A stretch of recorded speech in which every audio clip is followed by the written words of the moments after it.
Ah, the game is afoot, Watson. Today we're going to be looking at 221B Baker Street, the Master Detective game. This game was produced in 1977. It's based on the titular character of Sherlock Holmes, based on all the books and movies of that era. Now, this game has had several revisions, and they've sharpened a bit of their rules, made it easier and clearer to understand, but let's open the box and see what we got. Now, this is the Rules, Clues, and Solutions to 221B Baker Street. This is where you'll be getting some of your information. You're going to turn to the clues as they're numbered in the cards, the specific case card, and you're going to go from there. Like, let's see this. If we turned to clue number 24, it says this rhymes with throttle. Oh, well, that could mean anything. Well, it looks like we'll have to collect more clues. Or how about this one? Sometimes you get hit with number 43, which is no clue at all. Now, this is the basic setup of the game board. In later revisions, it's not just yellow and blue. They actually took the time and colored in all these buildings.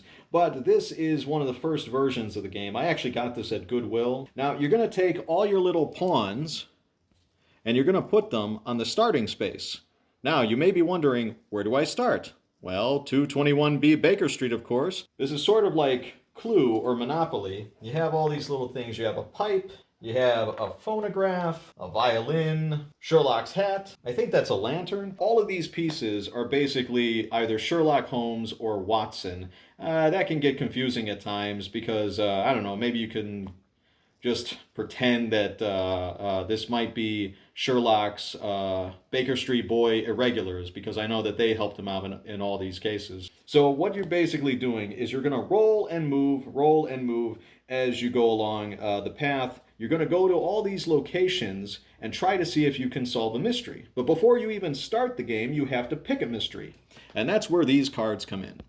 These are basically mystery cards that all have a different case that Sherlock has worked on. For instance, this case, number 12, The Adventure of the Locked Chamber.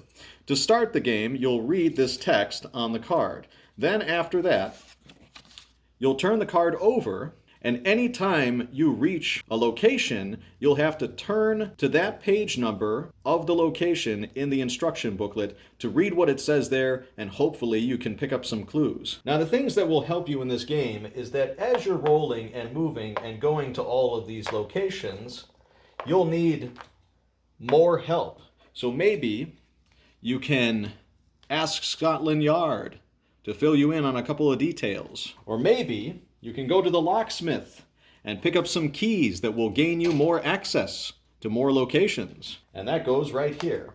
So anytime you want to go to either Scotland Yard or the locksmith, they're at the opposite ends of the board. Now, as you're playing this game, much like Clue, you're going to be writing down all the clues that are revealed to you in these spots. The more clues that you garner, the easier it is to solve the mystery. So you're constantly having to go to locations, mark down the clues, and then try to make a determination. You can come up with several theories, possible deductions, but sometimes it's not so elementary. At the end of the game, if everybody's ready and they think they have a general idea of how the case can be cracked, then everybody looks at the back of the instruction manual, look up the specific case number, and we'll find what we're looking for. Now, these stories were based on the books and the movies, and some of them are really clever. You'll find that some of your theories don't always match up because these are highly, highly specific. So I'd say that when you're playing this game, so long as you've got, 90% of the idea of how the killer did it, then consider yourself the master detective and you've solved the crime. One thing that you can say about this game is it's heavily researched. I've played this with my daughter a couple of times. We haven't really cracked a case solid yet. I'd say this game is popular for people who love solving puzzles, are huge fans of Sherlock Holmes. Overall, it's a good game for mystery buffs.